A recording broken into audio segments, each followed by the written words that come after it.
Salut une fois de plus les amis, c'est toujours moi, Exponentiel Fojo. Je reviens avec une nouvelle vidéo. Dans la précédente vidéo, je vous ai promis comme ça de vous parler du programme PEC, parce que c'est important lorsque vous immigrez au Canada dans le volet études de savoir les conditions en fait d'admissibilité au programme PEC. Le programme PEC en fait c'est le programme qui vous permet à l'issue de votre formation au Canada, notamment dans la province du Québec. C'est vraiment un programme propre au Québec à l'issue de vos études d'appliquer à la résidence permanente pour demeurer, s'installer, vivre au Canada de façon permanente. Donc, c'est important de le savoir parce que il y a des formations qui sont pas admissibles. C'est un programme qui a connu beaucoup de changements, beaucoup de modifications au cours des 2 dernières années. Il y a eu beaucoup de changements là-dessus. Donc, on va aller rapidement droit au but. Donc, je vais faire ici une petite recherche. Je vais faire programme PEC. Je pense que c'est programme PEC. Donc, on s'est mis d'aller sur le site du gouvernement du Québec ici. OK.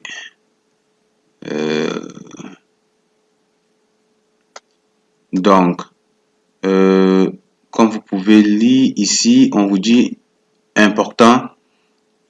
Dès le 22 juillet 2020, les nouvelles conditions de sélection s'appliquent aux personnes candidats qui présentent une demande dans le cadre du programme de l'expérience québécoise. L'une de ces nouvelles conditions de sélection concerne les conjoints de fait ou l'époux inclus dans la demande de la personne requérante principale. Des mesures transitoires sont également prévues. Donc, il y a pas mal de changements, mais je préfère qu'on aille directement ici, programme de l'expérience québécoise, diplômé du Québec. Donc, ça concerne les diplômés. On va cliquer dessus parce que c'est ce qui nous concerne. Et puis, c'est pas mal ça. Je vais cliquer ici, programme de l'expérience québécoise. Je vais cliquer sur le premier lien ici. Puis, on va aller lire le contenu. Donc, le programme de l'expérience québécoise permet la sélection de travailleurs et travailleurs qualifiés désireux de s'établir au Québec de façon permanente. Ce programme est destiné aux personnes diplômées du Québec et aux travailleurs ou travailleurs étrangers temporaires qui remplissent certaines conditions, dont celle de démontrer une connaissance du français à l'oral, le niveau égal ou supérieur au niveau 7, donc NCLC7, vous devez justifier ça à la fin de vos études, ça fait parmi des conditions, mais je pense qu'il y a d'autres mesures palliatives à ça. Si vous démontrez que vous avez étudié, fait des études au Québec entièrement en français, je pense que vous n'auriez pas besoin de démontrer un test de français. Démontrer un test de langue. Bref, ça c'est vraiment plus loin dans les procédures. Vraiment, après vos études, vous allez certainement être confronté à ça. Mais présentement, ce que je veux qu'on regarde, c'est les différents programmes d'études admissibles à ce programme-là. Donc, on dit ici, si vous êtes titulaire d'un permis de travail post-diplôme, vous pouvez présenter votre demande. Donc, ça, c'est pour les gens, c'est ça. Post-diplôme, vous pouvez présenter votre demande de sélection permanente à titre de personnes diplômées du Québec. Normalement, lorsque vous finissez vos études au Québec, vous demandez un permis de travail. C'est le gouvernement fédéral qui vous délivre un permis de travail. Après, je crois, une année d'expérience de travail, vous pourriez appliquer à ce programme PEC. Comme ça, c'est un cheminement vers la demande de résidence permanente. OK? Donc, pour en savoir plus, programme de l'expérience québécoise, diplômé du Québec, je pense qu'on était déjà là, on revient dessus. Et puis ici, vous avez les conditions à remplir à titre de personnes diplômées du Québec. On vous donne ici des conditions à remplir. Vous devez satisfaire à toutes les conditions à remplir. C'est ça. Vous allez lire ça. Conditions à remplir avoir l'intention de vous établir au Québec pour y occuper un emploi, avoir séjourné temporairement au Québec dans le but principal d'y étudier et avoir respecté les conditions de votre séjour, avoir séjourné au Québec pendant au moins la moitié de la durée de votre programme d'études, détenir un diplôme du Québec admissible pour les titulaires d'un diplôme d'études collégiales techniques, d'un baccalauréat, d'une maîtrise ou d'un doctorat. Donc, vous devez avoir obtenu une expérience de travail à temps plein d'au moins 12 mois après la fin du programme d'études dans un emploi de niveau 0 A ou B de classification nationale professionnelle. En fait, avant, lorsque vous terminiez vos études au Québec, peu importe le domaine dans lequel vous travaillez, vous pouviez appliquer à, à la résidence permanente. C'est-à-dire que avant cette modification, toutes les gens qui arrivaient au Québec faisaient peut-être des études de baccalauréat en administration ou en informatique. Après, partaient trouver un travail comme balayeur au McDo ou bien, je sais pas, n'importe quoi, porteur de carton. Il suffisait juste de démontrer que vous avez fait une année d'expérience et puis à partir de ce moment-là, vous pourriez appliquer au programme PEC. Mais sauf que maintenant, ce qu'il dit, c'est que vous devez démontrer que vous avez une année d'expérience dans les emplois de catégorie 0 A ou B, classification nationale de profession. Donc, vous pouvez cliquer sur le lien pour aller voir c'est quoi les classifications nationales de profession. Mais ça, c'est pas important. Ça sera plus important au moment venu parce que il faut déjà savoir si il faut déjà immigrer au Québec, terminer ses études et puis au moment de chercher un emploi, vous devez vous assurer que l'emploi que vous cherchez appartient à cette catégorie parce que c'est la condition pour être admissible à une résidence permanente à la suite de vos études. OK? Donc, et puis vous avez vu les études acceptées. Vous devez être titulaire d'un diplôme d'études collégiales techniques diplôme d'études collégiales techniques. Dans ma précédente vidéo, je vous ai expliqué qu'il y avait deux types de DEC. Il y avait les DEC techniques, il y avait des DEC un peu déjà qui vous permettaient de poursuivre vos études à l'université. C'était des DEC de 3 ans. Donc, si vous comptez venir au Canada faire un DEC, rassurez-vous que il s'agit d'un DEC technique parce que il n'y a que les DEC techniques qui vous donnent comme ça accès au programme PEC par la suite. Donc, il y a un DEC technique, un baccalauréat, une maîtrise ou un doctorat. Voilà les diplômes qui sont listés. Si vous avez un diplôme dans l'un de ces diplômes, vous allez à la fin de vos études demander un permis d'études. Un permis d'études, vous allez le demander au fédéral. Généralement, c'est une validité de 3 ans. Donc, dans cette période de 3 ans-là, il va falloir que vous trouviez un travail qui répond à l'une de ces catégories et plus tard, après 1 an d'expérience, vous pourriez appliquer au programme PEC qui vous donne comme ça accès à la résidence permanente. J'espère que j'ai été clair. Donc, occuper un emploi à temps plein de CNP au moment de la présentation de la demande, l'expérience de travail acquise dans le cadre d'un stage au Québec requis par le programme d'études à temps partiel ou à temps plein pour lequel le permis. Donc, en fait, les stages, ça veut tout simplement dire que si vous faites un stage dans le cadre de votre étude, vous pouvez également le considérer dans un stage à temps plein, vous pourrez le considérer comme faisant partie de votre expérience. OK? Maintenant, on dit, pour les étudiants d'un diplôme d'études professionnelles DEP, lequel seul ou avec une attestation de spécialisation professionnelle obtenue consécutivement sanctionne 1800 heures ou plus de formation continue et mène à un métier donné. Donc, qu'est-ce que ça veut dire? Ça veut dire que vous pouvez aussi appliquer au programme PEC qui vous mène à la résidence permanente si vous êtes venu au Canada et avez étudié dans un programme de DEP.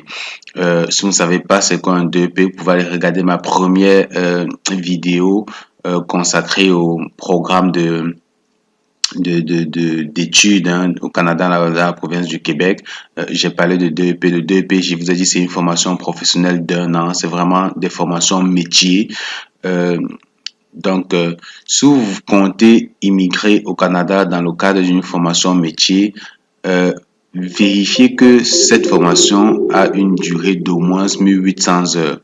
Parce que vous avez des 2EP qui sont de moins de 1800 heures. Donc, si vous faites un 2EP de moins de 1800 heures, il y a de fortes chances, pas qu'il y a de fortes chances, vous ne pourriez pas appliquer à la résidence permanente. Donc, votre 2EP doit être valide d'au moins 1800 heures. On dit si vous faites un 2EP ou avec une attestation de spécialisation professionnelle, donc un ASP. Un ASP, c'est d'autres formations aussi. Donc, un 2EP, un ASP, que votre 2EP soit couplé à un ASP, peu importe, il faut absolument que votre 2EP ait une durée de votre formation, ait une durée d'au moins 1800 heures. Et puis, donc, à la suite de votre 2EP, vous devez avoir obtenu une expérience de travail à temps plein d'au moins 18 mois. Vous voyez la nuance? Tantôt, on a dit si vous avez un baccalauréat, un DEC technique ou une maîtrise, un doctorat, vous avez besoin d'une expérience de 12 mois dans les catégories 0 A ou B pour appliquer à la résidence permanente. Par contre, si vous avez fait un 2EP, il faut justifier d'une expérience d'au moins 18 mois pour pouvoir appliquer à la suite de vos études au programme PEC. OK? Donc, occuper un emploi à temps plein de niveau 0, A, B ou C selon la CNP au moment de la présentation de la demande. OK. Si vous avez fait des études de 2EP, cette fois-là, si vous avez une expérience de catégorie C, c'est accepté.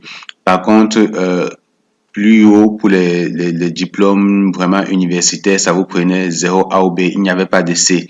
Les catégories C, c'est les catégories que je citais tantôt. C'est vraiment que ce soit coiffeur, balayeur, tout ça, ça rentre dans la catégorie C.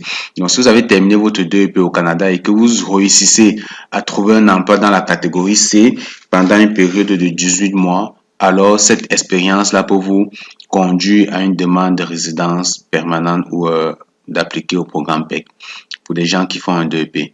Donc, si votre expérience de travail est acquise dans un emploi de niveau 0 A et B, elle n'a pas à être liée à votre programme d'études. OK.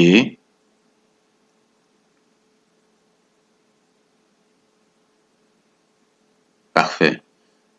Donc, si vous réussissez, si vous avez fait un 2EP et que votre expérience est acquise dans les catégories 0 A ou B, elle n'a pas à être liée à votre programme d'études.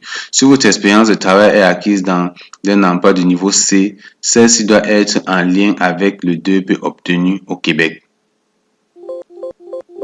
Donc, je pense que c'est très clair. Si vous venez au Canada dans le cadre d'une formation de 2EP et à la fin de votre formation, vous appliquez pour un permis d'études directement à la fin, vous obtenez un permis d'études qui va vous permettre, vous obtenez un permis de travail autant pour moi. Je dis tout le temps permis d'études, mais c'est un permis de travail. À la fin de vos études, vous obtenez un permis de travail. Okay. Ce permis de travail va vous permettre d'aller chercher un emploi. Si vous avez fait une formation de 2EP, si vous trouvez un emploi dans les catégories de CNP 0A ou B, vous pourrez appliquer à la résidence permanente, même si cet emploi n'a rien à voir avec la formation que vous êtes venu faire au Québec. Par contre, si l'emploi que vous trouvez est dans la catégorie C, il faudra absolument que cet emploi soit en lien avec votre formation. C'est ce que ça veut dire. Pour le moment, je considère que vous êtes encore dans votre pays. Le but de cette vidéo, c'est vraiment plus de comprendre c'est quoi les formations qui pourront vous mener à la résidence permanente à la suite de vos études. Parce que je sais que en général, les gens, quand ils arrivent, ils finissent les études, ils veulent rester. Donc, ça ne sert à rien de venir faire une formation qui, plus tard, au moment de demander à la résidence permanente, vous allez vous rendre compte que, oh, la formation en réalité que vous avez faite n'est pas admissible. OK?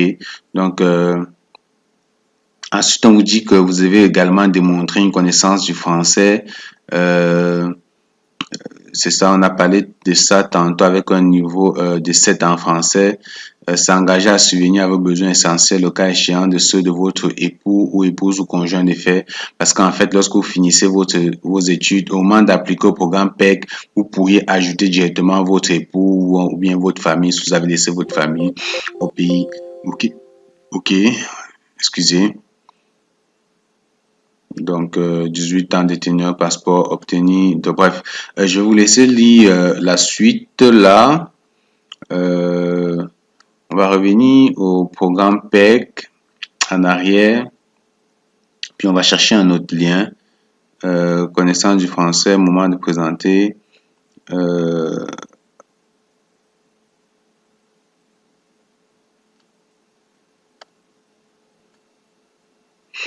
Donc, je vous partageais ce lien. Je m'y pose à la vidéo tantôt pour aller trouver ça. Je vais vous mettre le lien dans la description de la vidéo.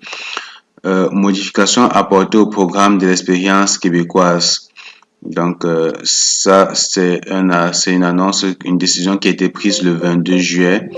Donc, qui annonce de nouvelles conditions de sélection s'appliqueront aux demandes présentées dans le cadre du programme de l'expérience québécoise, reconnaissant l'importance du PEC comme un vecteur de premier plan dans la section de travailleurs et de travailleurs qualifiés. Donc, ici, diplômé du Québec. En fait, vous voyez tout le temps diplômé du Québec et travail du Québec. C'est tout simplement parce que le programme PEC aussi s'applique aux travailleurs temporaires. C'est-à-dire que si vous avez immigré au Canada dans le cadre bref, si vous êtes présentement au Canada et avez un permis de travail temporaire, jamais vous avez été recruté dans votre pays par un employeur, vous avez un permis de travail temporaire de 2 ans. Après une année de travail au Canada, vous pourriez appliquer à la résidence permanente via le programme PEC également. Donc, c'est pourquoi vous voyez travailleurs étrangers temporaires. Ça concerne des gens qui sont sur le territoire canadien avec un permis de travail temporaire. Vu que le permis de travail temporaire généralement a une durée, une validité de 2 ans, on leur donne la possibilité de devenir résident permanent et avoir un permis ouvert, c'est-à-dire rester définitivement au Canada. Ils doivent eux aussi passer par le programme PEC. Mais ce qui nous concerne, c'est plus ici diplômé du Québec. Ok, donc ça c'est important parce que ça vous permet en fait de simuler les différentes, c'est-à-dire de simuler les conditions qui s'appliquent à vous. Par exemple, ils ont dit, je viens de débuter, j'ai fait mon inscription à un baccalauréat, une maîtrise, un doctorat ou une technique collégiale dans un établissement d'enseignement au Québec. Ok. Tout d'abord, précisons qu'avec la réforme proposée, tous les diplômes qui étaient admissibles au PEC le demeurent. Vous devez répondre aux critères du PEC comme celui d'être diplômé de votre établissement d'enseignement et vous devez démontrer une maîtrise suffisante de la langue française, soit un niveau de 7 intermédiaire avancé. À ces critères, nous ajoutons une expérience de travail. Ça, on l'a déjà dit, ça vous prend une expérience de travail et ça concerne des gens qui ont fait une maîtrise, un baccalauréat ou un DEC technique au Canada. Vous devez justifier d'une expérience de travail de 12 mois à temps plein. OK? Pour acquérir l'expérience de travail requise, vous devriez faire une demande de permis de travail post-diplôme auprès du gouvernement du fédéral. C'est ce que je disais tantôt. Quand vous finissez vos études, vous faites une demande de permis de travail post-diplôme. Donc, une fois le permis de travail reçu, vous allez chercher du travail dans votre domaine. Votre expérience de travail n'a pas à être liée à votre domaine de formation. OK? Donc, votre expérience de travail n'a pas à être liée à votre domaine de formation. Lorsque vous allez chercher du travail, vous pouvez chercher du travail, mais elle doit être quand même appartenir aux catégories 0 A ou B de la classification nationale de CNP. Absolument. L'expérience de travail acquise pendant les stages rémunérés ou non rémunérés pour lesquels un permis de travail a été délivré par Immigration, Réfugiés, Citoyenneté au Canada, effectué à temps partiel ou à temps plein au Québec et requis par le programme d'études peuvent être pris en compte. et ce jusqu'à une concurrence d'une durée de 3 mois. OK. Donc, si vous avez fait des stages à temps plein ou à temps partiel qui rentrent dans le cadre de votre formation, vous pourriez compter ces expériences-là dans le 1 an qu'on vous demande en fait.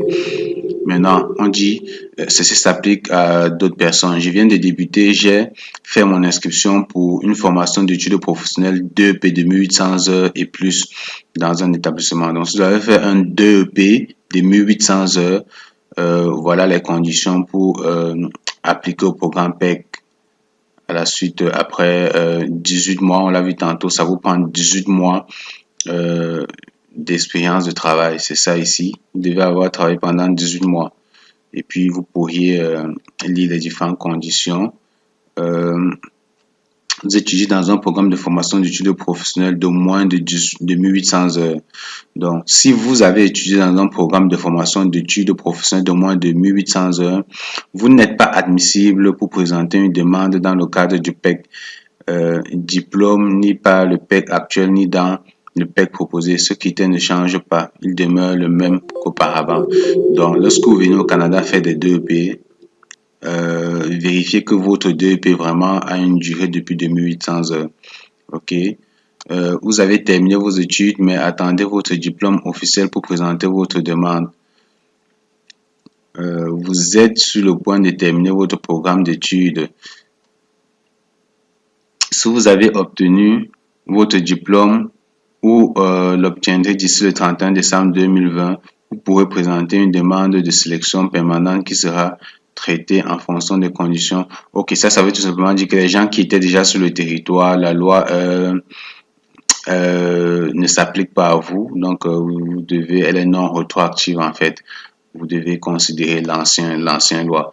Moi, ce que je voulais vous montrer dans cette vidéo, ce que je voulais que vous sachiez, que vous compreniez, c'est tout simplement que il y a des formations qui sont, il y a des conditions en fait qui sont réunies pour vous permettre d'appliquer à la résidence permanente au Canada à la fin de vos études.